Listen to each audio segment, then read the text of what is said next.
Hi viewers, welcome back my channel. நான் உங்கள் வித்யா ருத்ரன்.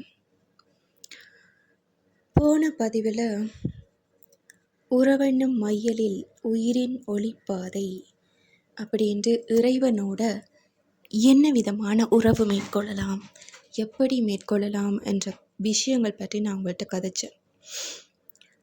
அதோட தொடர்ச்சியாக இன்றைக்கு ஒரு விஷயம், அதாவது நம்ம இறைவனோட நெருக்கமாகறதுக்கு நம்மளை எப்படி சரி பண்ணுறது, அதுக்கு முக்கியமாக இருக்கிற ஒரு ஆயுதம் மனம்.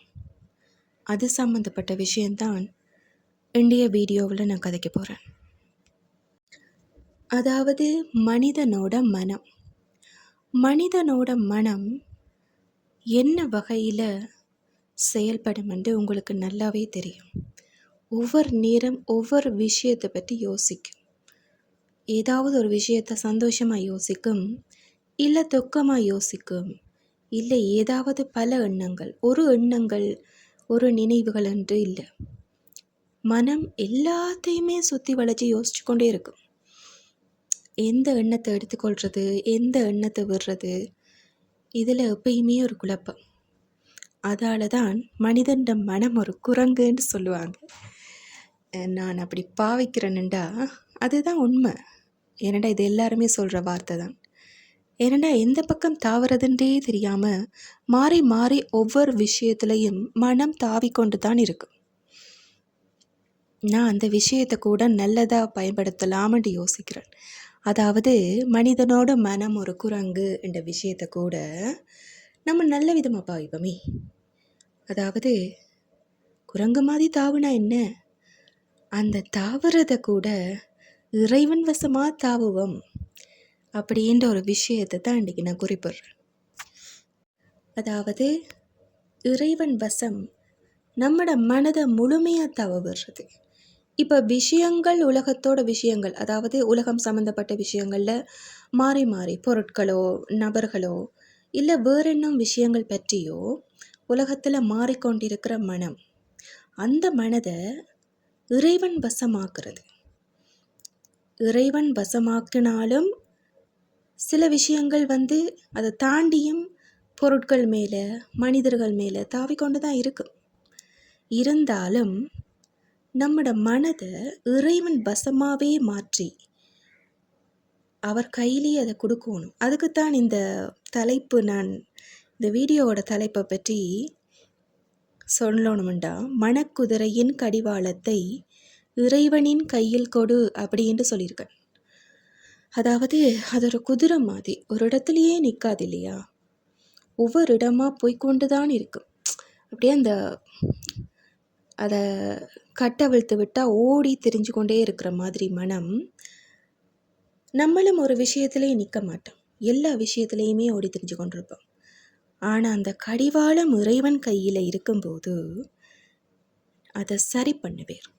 எந்த விஷயத்தில் நம்ம கால் வைக்கணும், எந்த விஷயத்தை நம்ம எடுக்கணும், எதை விடணும், எதை நோக்கி போகணும், இந்த மாதிரியான விஷயங்கள் எப்போ நடக்கும்டா அந்த மனதோட ஓட்டத்தில் இறைவனை நம்ம நிலைநிறுத்தும் போது. அதுக்கு அங்கால அந்த ஒழுங்கு சரியாக இருக்கு.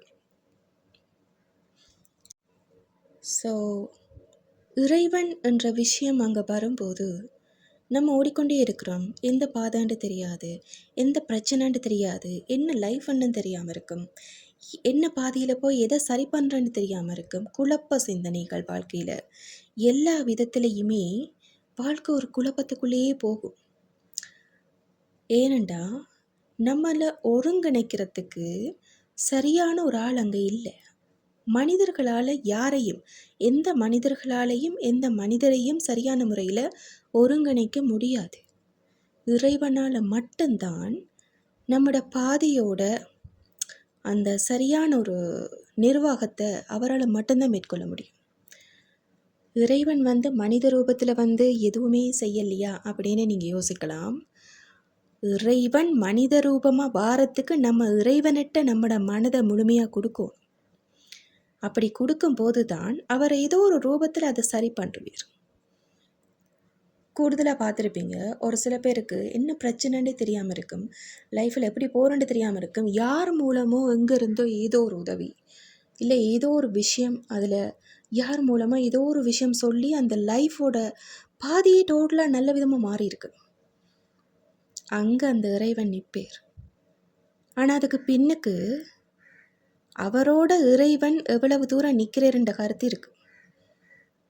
இறைவனை வணங்காதவங்களுக்கு பாது சரி வரலையான்னு கூட யோசிக்கலாம். இறைவனை வணங்குறதை பற்றி சொல்லலை, ஆனால் இறைவன் வசம் நம்மட மனதை கொடுக்கும்போது அந்த பாதை அங்கே சரியாகும். பாதையோட தன்மையே ஒரு நல்ல விதமாக மாறும். ஒரு ஸ்மூத்தான ஒரு ரோட் மாதிரி. அதாவது கல் முள் இல்லை உடைஞ்சு கிடக்கிற அந்த தன்மை. சில ரோடெல்லாம் பார்க்குறதுக்கே ரொம்ப அந்தரமாக இருக்கும். இதால் எப்படி போகிறது அப்படின்ற மாதிரி. நம்ம கண்ணுக்கு முன்னுக்கு பார்க்குற பாதையே அந்த மாதிரி இருக்குண்டா, நம்மளோட வாழ்க்கை பாதை அப்படி இருந்தால் என்ன விதமாக இருக்கும்? நம்மளால் அந்த பாதையில் போக முடியுமா? இல்லை. அப்போ அந்த பாதையை சரி பண்ணுறதுக்கு அங்கே முழு மூச்சை ஒரு ஆள் வேணும். ஸோ ஆள் என்ற விஷயத்தை நான் குறிப்பிடலை, அது இறைவனால் மட்டும்தான் முடியும். அதுக்கு நம்மளை முழுமையாக இறைவன்கிட்ட சமர்ப்பிக்கணும். அதாவது இறைவன் வசம் நம்மட மனம் ஒருங்கிணையணும். எல்லாம் அவராகவே யோசித்து ஒருங்கிணையும் போது அவர்கிட்ட எங்களோட மனதோட அந்த கடிவாளத்தை கொடுக்கும்போது அங்கே எல்லாமே சரியாக வேலை செய்யும். அவர் அதை சரி பண்ணுவார். என்ன விதமான உடைஞ்ச பாதையாக இருந்தாலும் அதை சரி பண்ணி அந்த பாதையோட வேகம் கூட வேறு மாதிரி போகும். அதாவது ஏதோ ஒரு வேகத்தில் அந்த பாதை போய்கொண்டிருக்கலாம், கீழே விழுந்து எழும்பி, இல்லை அந்த பாதையில் புரண்டு, இப்படியெல்லாம் நடந்து கொண்டிருக்கும் சில பேர் வாழ்க்கை. ஆனால் இறைவன் என்ற விஷயத்தில் அவங்க கால் வச்ச பிறகு அந்த பாதையில் தார் ரோட் போட்ட மாதிரி தான் கிட்டத்தட்ட. அதாவது எல்லாத்தையும் அந்த உடைஞ்ச பாதையில் தார் போட்டு ரோடாக்கி நல்லா க்ளீனாக ஏதோ அந்த கார்பெட் ரோட் மாதிரி ஆக்குவாங்க இல்லையா, அந்த மாதிரி அப்படி ஒரு கார்பெட் ரோடை இறைவன் எங்களுக்கு உருவாக்குவதில்ல. அப்போ அந்த வாகனம் ரொம்ப ஸ்மூத்தாக எங்களோட வாழ்க்கை பாதையில் எங்களோட வாழ்க்கை என்னும் வாகனம் ரொம்ப ஸ்மூத்தாக போகும். அதை நம்மளே கண் கூட பார்க்கலாம். அதில் ஸ்பீட் பிரேக்கர்ஸோ இல்லை வேகமாக போகிற தன்மையோ எதுவாக இருந்தாலும் அதை அவர் கட்டுப்படுத்துவார். ஸ்பீடாக போகாத, இந்த மாதிரி போனால் அப்படி இருக்கும், அது ஹைவே ரோடை தான் போடுவார் அவர். ஆனாலும் எங்களுக்கு அதை சரி பண்ணி கொஞ்சம் ஸ்லோவாக போகணும் என்ற விஷயத்தை அப்பப்போ எங்களுக்கு அதை காட்டிக்கொண்டே இருப்பார். ஏதோ ஒரு விஷயத்தில் இதில் நீ கொஞ்சம் பொறுமையாக போ, இதில் நீ அடுத்து தாண்டி போ, இல்லை இதில் உடனே முடிவெடு. இப்படி ஒவ்வொரு விஷயத்துலையும் இறைவன் ஏதோ ஒரு வழியில் அதை காட்டிக்கொண்டு தான் இருப்பார். இப்போ ஹைவே ரோடில் நம்ம எப்படி போகலாம், என்ன விதமாக போகலாம்ன்றதை நம்ம பார்த்து அவதானித்து போவோம் இல்லையா, வாகனங்கள் வேகமாக வருமா இல்லையா என்ன மாதிரின்ட்டு. அதே மாதிரி தான் இந்த ஹைவே ரோடுங்கிற வாழ்க்கையாக இருந்தால் அதில் எப்படி பயணம் செய்யணுமென்ற விஷயம் பற்றி அங்கே இறைவனே நின்று ஒவ்வொன்றா எங்களுக்கு சொல்லிக் கொடுப்பார். எங்களுக்கு உள்ளேயே இருந்து சொல்லப்படும், இல்லை எங்களுக்கு வெளியிலேருந்து வேறு நபர்கள் மூலமாகவோ இல்லை வேறு விஷயங்கள் மூலமாகவோ சொல்லப்படும். அதுக்கு காரணம் அந்த இறைவன் வசம் நாங்கள் முழுமையாக நம்மட மன உட்பட எங்கள் உணர்வுகள் எல்லாத்தையுமே சமர்ப்பிக்கும் போது அது நடக்கும். ஸோ அந்த நேரம் எங்களோட மனதோட வேகத்துக்கு ஏற்ற மாதிரி இறைவனும் வேகமாக பயணிப்பார். அதாவது இந்த ரோட்டில் ஐயோ இவ்வளோ வேகமாக இந்த மாதிரி போகுதே, அதை சரி பண்ணணும் என்று சொல்லி அவரும் அதை விட வேகமாக போய் அதை சரி பண்ணுறதுக்குரிய வழி உருவாக்குவார். ஸோ நம்ம இறைவன் செயல்படுற விதத்தை அப்படியே பார்க்கலாம் கண்கூடா. ஒரு ப்ராப்ளம் என்றாலோ இல்லை ஏதோ ஒரு விஷயம் நடக்கணும் என்றாலோ இல்லை ஏதாவது எதிர்பார்ப்புகள் நிறைவேறணும் என்றாலோ இல்லை ஒரு விஷயம் நமக்கு கிடைக்கணும் என்றாலோ எதுவாக இருந்தாலும் அந்த இறைவன் நம்மளுக்கு அதை கிடைக்க வைக்கிறதுக்காக என்ன வழியையும் அங்கே உருவாக்குவார். ஏன்னா நம்ம தான் முழுமையாக அவர் வசம் இருக்கமே. அப்போ நமக்கு எது வேணும், எது தேவை, என்ன நேரம் அதை சரி பண்ணணும், இந்த நேரம் இந்த விஷயத்தில் கால் எடுத்து வைக்குது, இது சரியாக இருந்தால் அதை சரியாக்கணும், இல்லை அதுக்கு சரியான ரூட் அதை சரி அமைச்சு விடணும் என்று நம்மளோட பயண பாதையை அவரே மாற்றி கொண்டிருப்பார். சரியான வழியில் அவரே மாற்றி கொண்டிருப்பார் எப்பயுமே. நம்மளுக்கு யோசிக்கலாம், இதில் விதி வேலை செய்தா இல்லை எங்களுக்கு இந்த சாஸ்திரங்கள் இதுகள் அவங்க சொன்னதுகள் வேலை செய்தா அப்படின்னுலாம் நம்ம யோசிப்போம். ஆனால் இறைவன் வசமாகனா இறைவனை தவிர அதில் யாருமே எங்களை வாழ்க்கையோட பாதையை எழுத முடியாது. இதை கண்கூடா காணலாம். எங்களுக்கு ஒரு பாதை ஏற்கனவே போடப்பட்டிருந்து அது உடப்பட்டிருந்தா கூட நம்ம இறைவன் வசமாகும் போது நம்மட பாதையில் கணக்கு விஷயங்களை அவர் சரி பண்ணி அந்த பாதையோட எல்லா வகையாகவும் ஒரு குதிரையோட கடிவாளம், ஒரு குதிரைக்குரிய அந்த என்ன சொல்கிறது, அந்த குதிரையை பாதுகாப்பாக வைக்கிற மாதிரி அந்த குதிரை வேகமாக போகுது அந்த ரோட்டில். ஸோ அந்த குதிரைக்கு பாதுகாப்பாக இருந்து அது நல்ல விதமாக நல்ல இடத்துக்கு போய் சேரணும் என்ற வரைக்கும் அங்கே இறைவன் எல்லா விதத்துலேயுமே நிற்பேர். அப்போ நம்மளுக்கு போட்ட பாதை ஏற்கனவே மாறியே போயிடும். அதில் இருக்கிற கல் முள் இல்லை ப்ராப்ளம்ஸ் எல்லாமே சரியாகும். ஆனால் எங்களுக்கு அது விளங்காது. நம்ம போக போக எல்லாமே ஒரு ஒரு இதுக்குள்ளே ஒரு வித்தியாசமாக கொண்டு போகிற மாதிரி இருக்கே அப்படின்னு நம்ம யோசிப்போம். அதுதான் மிராக்கிளே.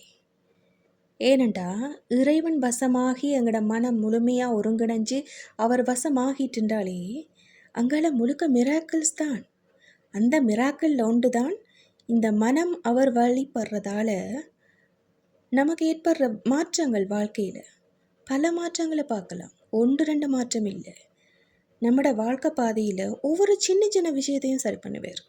நம்ம பார்க்க கூட யோசிக்க கூட முடியாதது. ஆனால் நம்மளுக்கு அது அதிசயமாக இருக்கும். பிறகு திடீரென்று யோசிப்போம், என்ன திடீரென்று இப்படி யோசிச்சு நான் அதுக்கேற்ற மாதிரியெல்லாம் சரியாக இருக்கே அப்படின்ட்டு யோசிப்போம். அங்கே நின்று மாற்றினது இறைவன் தான். ஏனென்று அவர் பார்த்து பார்த்து ஒவ்வொரு விஷயத்தையும் சரி பண்ணுவார். அவர் வசமாக எங்களோட மனம் இருக்கும் போது அதால தான் அந்த பாதையை சரி பண்ணுறதுக்கு, எங்களோட வாழ்க்கை பாதையை சரி பண்ணுறதுக்காக இறைவன் கையாளுற யுக்தி அவர் வசமாக நம்மட மனதை கொண்டு போகிறது, அவர் நினைவுக்குள்ளே கொண்டு போகிறது. கொண்டு போகும்போது எங்களோட வாழ்க்கை பாதையோட தரம், எங்களோட வாழ்க்கை பாதையோட அந்த மாற்ற முடியாத நிலவரம் எல்லாத்தையுமே அவர் மாற்றுவார். நம்ம அவரை யோசிக்கும் போது அவர் முழுமையாக எங்களை சுற்றி இருக்கிற முழுமையான தீய விஷயங்கள், தீமையான சிந்தனைகள், எண்ணங்கள், நம்மளை சுற்றி இருக்கிற நபர்களோட எண்ணங்கள் எல்லாத்தையுமே சரி பண்ணுவாங்க. அது எங்களுக்கே தெரியாமல் தான் நடக்கும். அது இறைவனோட மகிமை. அதாவது நம்ம பார்க்குற மிராக்கள், நம்மளுக்கு அது மிராக்கள் மாதிரி இருக்கலாம் பார்க்குறதுக்கு, ஆனால் இறைவன் அதெல்லாம் சரி பண்ணுவார். அதால தான் இறைவனிடமே மனம் என்ற பொக்கிஷத்தை நம்ம அன்பா, கருணையா, உண்மையான காதலோட அதை அப்படியே தூக்கி கொடுத்து அவர் வசமாக்கி அவரோட நினைவோடு இருந்து எல்லா விஷயங்களும் செய்யும் போது எங்களோட லைஃப்பில் எல்லாத்தையுமே அவர் சரி பண்ணுவார். அப்போ மனமும் குப்பையாகாது. அந்த மனம் மூலம் உடல்லையும் எந்த விதமான தீய சிந்தனைகள், எண்ணங்கள் எதுவும் குடிகொள்றதுக்குரிய ஒரு கொஞ்ச நஞ்ச இடம் கூட இருக்காது. எல்லாமே இறைவனாக இருப்பாருங்க. இறை சிந்தனையிலேயே நம்ம அன்றாட வாழ்க்கையில் எல்லா விஷயங்களையுமே செய்யலாம். செய்யும் போது எங்களுக்கு அந்த வேலைகளும் சரியான முறையில் முடியும். அதே நேரம் என்ன செய்யணுமோ, எங்கே போகணுமோ, எது சரியாகணுமோ எல்லாம் சரியாகும். ஏன்னா அங்கே இறைவன் எங்களோடு நிற்பேர். எல்லாத்தையும் அவர் பார்ப்பேர். எங்களுக்கு ஒரு ப்ராப்ளம்ண்டா அது அவருக்கு ப்ராப்ளம் தான். அப்போ அவர் அந்த ப்ராப்ளத்தை சரி பண்ணுவார். நம்ம ஒரு பிரச்சனைன்றோம், நம்ம இறைவன் வசமாகினா நம்மளோட ப்ராப்ளம் என்ற விஷயம் அங்கே அவரோட ப்ராப்ளமாக மாறுது. எங்களோட பிரச்சனைன்றது எதுவும் இல்லை இந்த உலகத்தில். எல்லா பிரச்சனைக்கும் தீர்வே இறைவன் தான். அந்த இறைவன் தான் எங்களோட பிரச்சனையை பார்க்குறவர். அப்போ எங்களுக்கு ஒரு ப்ராப்ளம் என்றா அது இறைவனோடது என்று அவர்கிட்ட இருந்தால் நம்ம வந்திருக்கிறோம். அப்போ அவரோட உயிருக்கு ஒரு ப்ராப்ளம் என்றா அது அவருக்குரிய ப்ராப்ளம். அந்த ப்ராப்ளத்தை எப்படி சரி பண்ணுறது அவரால் மட்டும்தானே யோசிக்க முடியும், மனிதர்களால் முடியாது. அதை மனிதர்களை வச்சு சரி பண்ணுவார். ஒரு உயிரை வச்சு இன்னொரு உயிரோட ப்ராப்ளத்தை சரி பண்ணுவார் அவர் மூலமாகவே.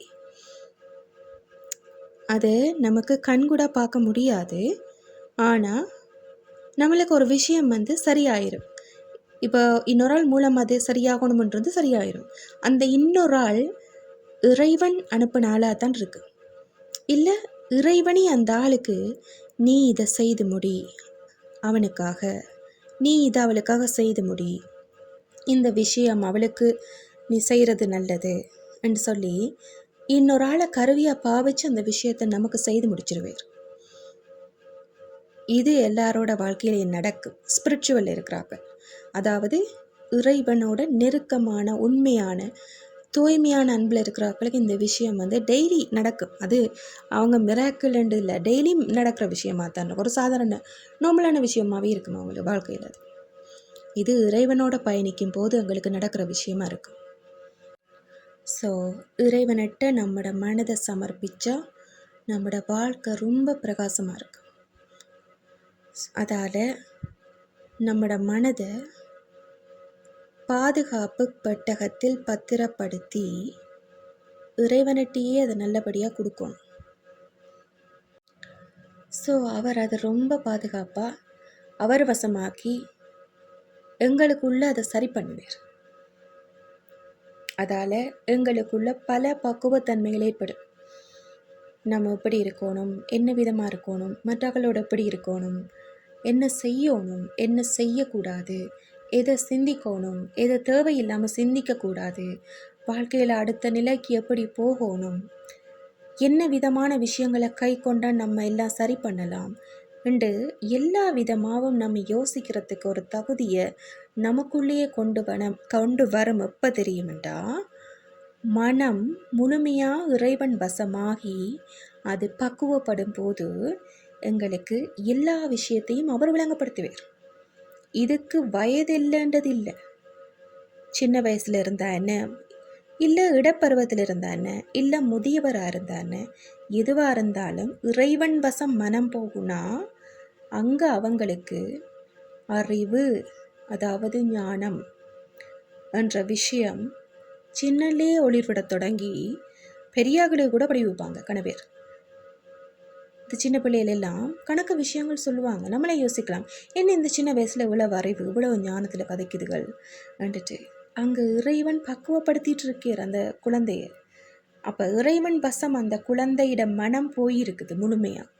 எண்ணங்கள், செயல்கள், சொற்கள் எல்லாமே இறைவன் வசம் போனபடியா இறைவன் அவங்களுக்குள்ளேருந்து அதை சரி பண்ணுறார். ஒவ்வொரு விஷயத்தையும் சரி பண்ணும்போது அது குழந்தையாக இருந்தால் என்ன, இல்லை இளம் வயதினராக இருந்தா என்ன, இல்லை முதியவராக இருந்தா என்ன, அங்கே அவங்க சொல்கிற விஷயம் இறைவனோட வார்த்தைகளாக இருக்கும். எப்பயுமே நமக்கு அதை விளங்கக்கூடிய பக்குவ நிலையில் நம்ம இருக்கணும். இல்லாட்டி நம்ம அதை வேறு விதமாக யோசிப்போம் எப்பயுமே. ஸோ இறைவன் வசம் மனம் இருந்தால் என்ன விதமாக அது செயல்படும், எப்படி நம்ம வாழ்க்கை மாறும்ன்ற விஷயம் பற்றி என்னுடைய வீடியோவில் நான் முழுமையாக கதைச்சிருக்கிறேன். ஓகே வியூவர்ஸ், என்னுடைய வீடியோ உங்களுக்கு பிடிச்சிருந்தால் லைக் பண்ணுங்கள், சப்ஸ்கிரைப் பண்ணுங்கள். இன்னும் ஒரு இறை படிநிலைக்குரிய கருத்துகளோடு நான் உங்களை மீட் பண்ணுறேன். உங்கள் வித்யா ருத்ரன். நன்றி.